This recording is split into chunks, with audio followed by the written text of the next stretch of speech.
we all know the restoration industry there's so many moving pieces so quickly, and there's so many demands on your time. And so it's oftentimes with our production staff, like our project managers and our superintendents, they have demands in the field and demands at the office. And what I found over the years is that uh, the demands in the field sometimes took precedence over the demands in the office, which was definitely a challenge. Um, but I will say that serving our customer is why we do what we do. And so it was a juggling act.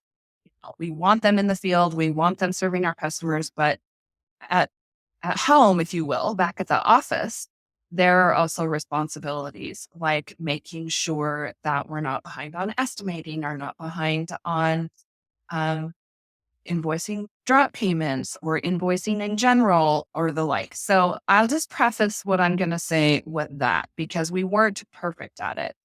But what we did to try to stay on top of our numbers, for one, everybody typically knew the piece of the pie that they were responsible for. So if you're a project manager, you're responsible for making sure the project at the project level flows like it should. We are profitable. Whatever we determined our margin to be on the job that they were managing, they were meeting. If they weren't meeting it, why? And if they knew why, sometimes you don't, right? Like, let's all be honest.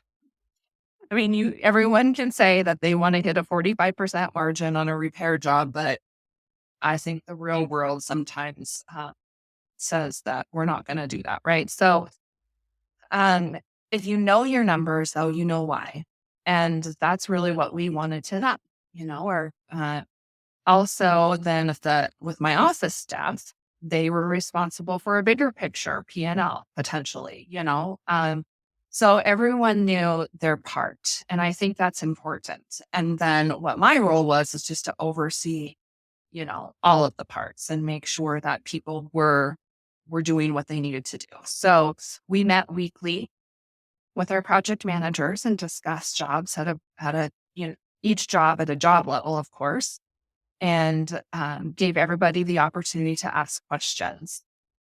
Um, that keeps people accountable, right? So that that Julie's going to be asking or Willie's going to be asking or, your peers are going to be asking.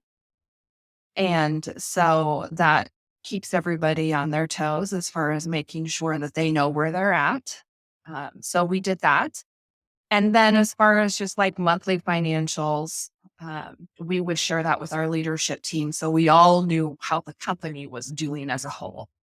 That way, if there were any levers we needed to pull to adjust, that we were able to do that together and we were on the same page and leading our team towards where we wanted to go.